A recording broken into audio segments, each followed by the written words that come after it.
Bienvenidos al Medical Spanish Podcast. Soy la doctora Molly Merton. Through this podcast, I provide interactive audio lessons that teach practical Spanish for healthcare and elsewhere.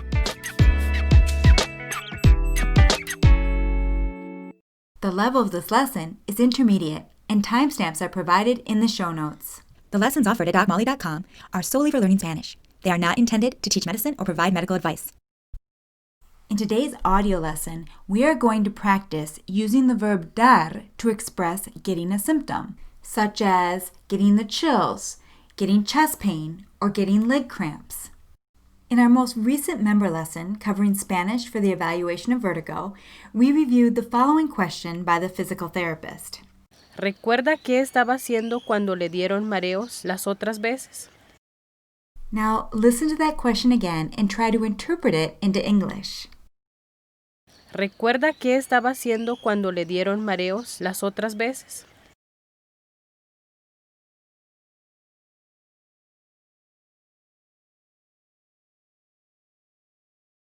Do you remember what you were doing when you got dizzy the other times?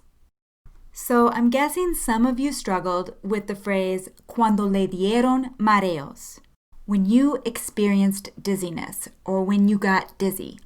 Cuando le dieron mareos. Since we are addressing the patient as usted, we use le to say you, and here dar acts like the verb GUSTAR, where the subject of the verb in English corresponds to the object of the verb in Spanish. In English, we say you got dizzy, where you is the subject of the verb. In Spanish, when we say le dieron mareos, usted or you is the object of the verb, and mareos, dizziness, is the subject of the verb. Literally, dizziness gave you, which I know makes no sense.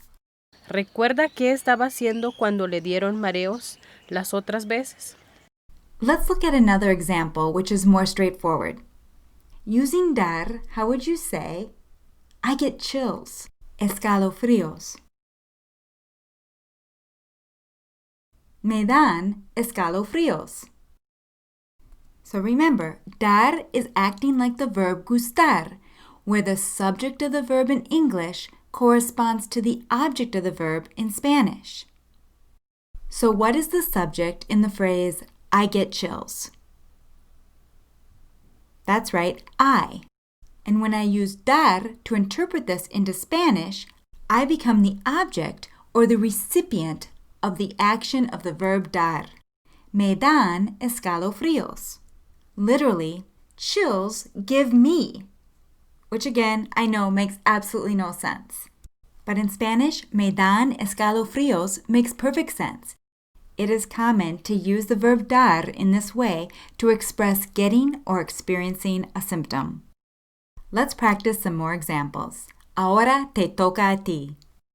Using the verb dar, how would you ask a friend, did you get chills? ¿Te dieron escalofríos? Using dar, how would you say, I get a stomachache after eating?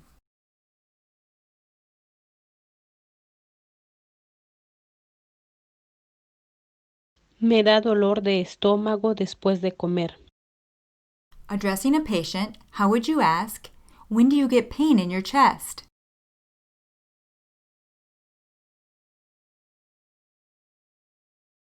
¿Cuándo le da dolor en el pecho? Now try, I get leg cramps at night.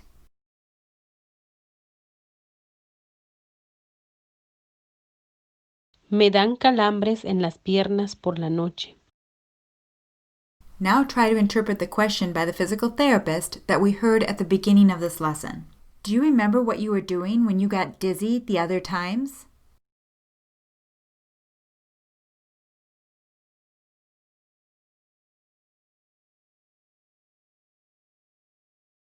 ¿Recuerda qué estaba haciendo cuando le dieron mareos las otras veces?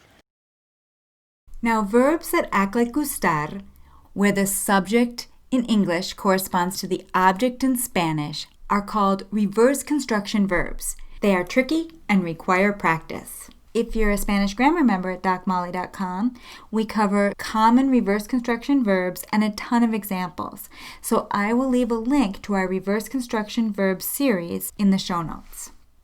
Medical Spanish members, I will also leave a link to our Spanish for Physical Therapy series, where you will find 4 new member lessons on the Evaluation of Vertigo in Spanish.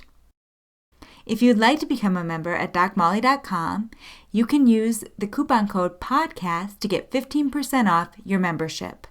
Medical Spanish members at docmolly.com get access to over 250 interactive member-only lessons available via streaming or premium podcast feeds so that you can practice talking in Spanish while you're walking.